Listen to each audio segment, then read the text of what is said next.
بسم اللہ الرحمن الرحیم۔ حکومت امام بڑی مشکل ہے کہ مولا علی جب حکومت پر آئے اور زبردستی لایا گیا تو امام نے کہا تم لوگوں سے علی کا عدل برداشت نہیں ہوگا۔ مولا کیوں نہیں ہوگا؟ ہو جائے گا۔ امام نے کہا دیکھنا جب حکومت پر آئے تو حکومت پہ لانے میں سب سے بڑا کردار طلحہ کا، زبیر کا، لیکن یہی زبیر دشمن علی بن گیا۔ وجہ کیا تھی؟ کبھی سوچا کہ سیدہ جس زبیر کو اپنی وصیتیں دینا چاہتی ہیں، مولا کی پھوپھی کا بیٹا، رشتہ قریب، کہ جس کی تلوار کو سیف الاسلام کہا گیا، کہ وہ زبیر جب ایک دن مولا کے چہرے کو دیکھ رہا تو رسول خدا نے کہا زبیر کیا دیکھ رہے ہو؟ کہ یا رسول اللہ النظر الی وجہ علی عبادہ، اس چہرے کو دیکھنا عبادت ہے، میرا کزن ہے علی، اس لیے محبت ہے علی سے۔ اس وقت رسول نے فرمایا تو زبیر ایک دن آئے گا تو اسی علی کے مقابلے میں کھڑا ہو جائے گا۔ کہ یا رسول اللہ ابداً یہ ہو نہیں سکتا۔ یہی بڑا نقطہ ہے کہ اگر میں آج آپ کو بیٹھ کر خدا نہ خواستہ کسی مومن کو کہوں آپ کل امام زمانہ کے دشمن بن جاؤ گے، مومن کے مولانا امپاسبل، میں دشمن بنوں گا۔ زبیر کی یہ فیلنگ تھی میں علی کا دشمن بنوں گا۔ وہ زبیر جب مولا کے ہاتھوں میں رسیاں باندھی گئیں سب سے پہلے تلوار زبیر نے نکالی، لوگوں تمہاری غیرت کو کیا ہوا؟ علی کے ہاتھوں میں رسیاں، اور کہنے لگا کہ علی ابن ابی طالب خاموش کیوں ہیں؟ حکم دیجیے ہم لڑنے کے لیے تیار ہیں۔ اس زمانے کے خلیفے سے لڑنے کے لیے زبیر تیار تھا۔ امام نے کہا لوگ نہیں ہیں، کہا آپ بولیے میں لوگوں کو لاؤں گا۔ امام نے کہا ٹھیک ہے کل مسجد میں آ جانا، اگر لوگ ہوئے تو علی قیام کرنے کے لیے تیار ہوگا۔ اپنے وجود کو، تمہارے اندر بھی تو خواہش ہونی چاہیے، تمہارے اندر بھی حق کی تلاش ہونی چاہیے، تمہارے اندر بھی جنت کی کوئی تلاش ہونی چاہیے، تو پھر ہم تجھے بتانے کے لیے آئے گے۔ ہم بلا رہے ہیں تو آ نہیں رہا، ہم سمجھا رہے ہیں تو سن نہیں رہا، ہم کہہ رہے ہیں تو سن نہیں رہا۔ تو امام فرماتے کل آ جانا۔ فرمایا 4 لوگ مسجد میں آئے، اس میں زبیر ہے، ابو ذر ہے، سلمان ہے، مقداد ہے۔ امام نے کہا زبیر 4 لوگوں سے حکومت نہیں بنائی جاتی، امام کیوں نہیں آ رہے؟ امام کیوں نہیں آ رہے؟ امام کیوں نہیں آ رہے؟ بھائی ماحول کریٹ ہوگا تو مولا آئیں گے، سچویشن بنے گی تو امام زمانہ کا ضرور ہوگا۔ صرف نام کے پکارنے سے 400 سال کا فاصلہ تھا۔ عیسیٰ کے لیے لوگ ترس رہے تھے، اے خدا عیسیٰ کو بھیج، اپنا ولی بھیج، اپنا ولی بھیج، لیکن جب عیسیٰ آئے امت نے حال کیا کیا؟ وہی یہودی حضرت عیسیٰ کو صلیب پہ چڑھانے کے لیے چلے گئے، پتھر مارے، تکلیفیں دی، صرف اس لیے کیونکہ محبت تھی، ہم میں سے کیوں نہیں؟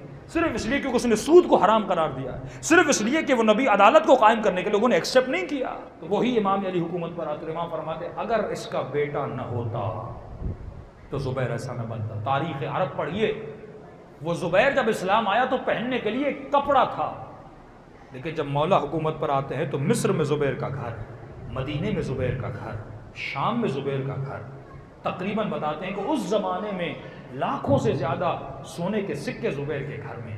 امام نے پوچھا زبیر اتنا مال کہاں سے آیا؟ مجھے پتا ہے میں بھی مسلمان بنا، میں نے جنگیں لڑی، تم نے بھی لڑی، لیکن زبیر تم نے ایسا کیا کیا جو علی نے نہیں کیا؟ اتنا مالدار بن گئے ان 25 سالوں میں۔ فرمایا میں حساب لوں گا، پچھلے خلیفوں کا حساب لوں گا کہ ان کے زمانے میں کس کس نے کتنی دولت کو جمع کیا۔ انہوں نے شرطیں رکھی کہ علی پچھلا حساب نہیں لینا، تیری حکومت میں اگر ہم کچھ کریں تو ہم اکاؤنٹیبلٹی کو ایکسیپٹ کریں گے، لیکن پچھلی حکومتوں کا نہیں۔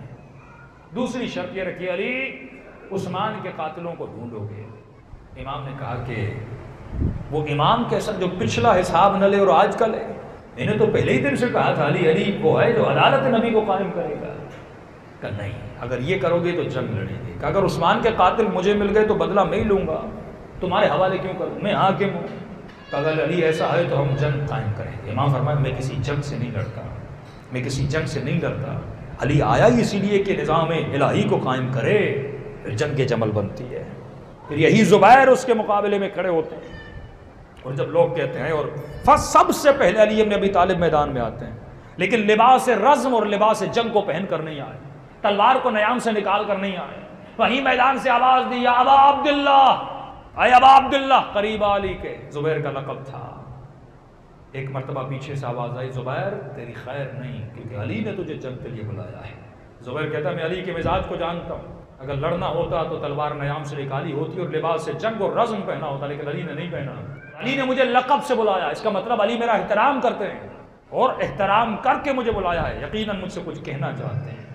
یہ زبیر بھی گھوڑے پر سوار ہوتا ہے اور مولا کے مقابلے میں کھڑا ہو جاتا ہے، خاموش کھڑا ہے۔ امام فرماتا زبیر کس سے لڑنے آیا ہے؟ کہ یا علی آپ نے شرطیں نہیں مانی۔ فرمایا زبیر وہ وقت یاد آئے، بس تجھے یہ بات کہنے آیا ہوں، اگر تیرا ضمیر بیدار ہوگا تو اس بات پہ ہو جانا چاہیے کہ کون سا وقت؟ کہ زبیر ایک وقت تھا جب تو میرے چہرے کو دیکھ رہا تھا، بڑی حسرت سے دیکھ رہا تھا، تو نبی نے کیا کہا تھا یاد آئے، اور تو نے کیا کہا تھا کہ زبیر جس چہرے کو تو دیکھ رہا ہے اسی چہرے کے مقابلے میں تلوار اٹھائے گا۔ کیا کہا تھا؟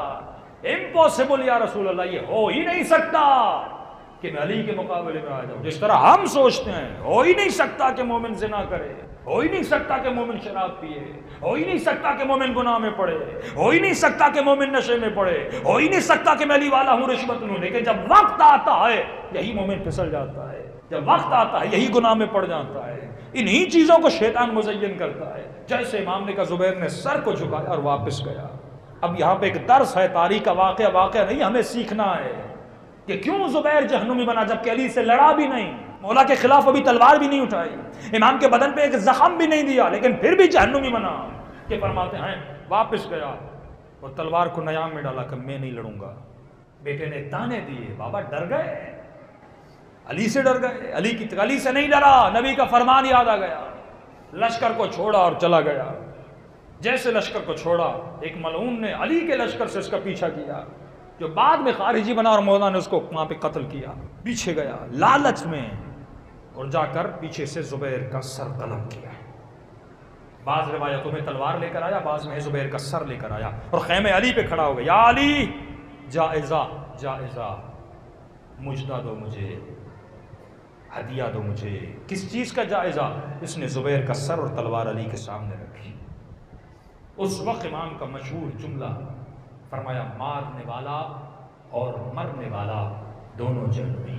کہا تم نے بھی امام وقت کی اطاعت نہیں کی، کس کے کہنے پر گیا تھا؟ کیا میں نے اجازت دی تھی اس کو جا کر قتل کرنا ہے؟ تو لالچ میں گیا اور قتل کیا، تو بھی جہنمی۔ اور فرمایا جس کا سر میرے سامنے آئے یہ بھی جہنم میں جائے گا۔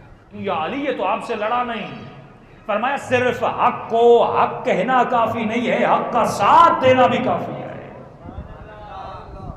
اس وقت چاہیے تھا زبیر کو کہ لشکر باطل سے نکلتا اور لشکر حق میں جاتا۔ ایسا تو نہیں کہ ہم زبان سے علی حق تو کہہ رہے ہیں، ہم زبان سے امام زمانہ کو حق تو کہہ رہے ہیں، ہم زبان سے کربلا کے واقعے کو حق تو کہہ رہے ہیں، لیکن کیا تو حق کا ساتھ بھی دے رہا ہے؟ کیا تو لشکر امام میں بھی ہے؟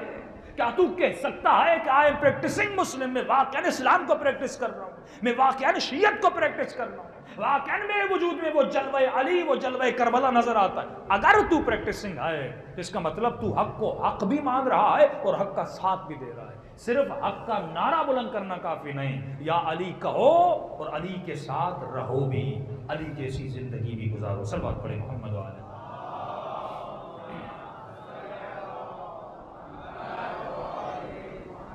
چل فرجو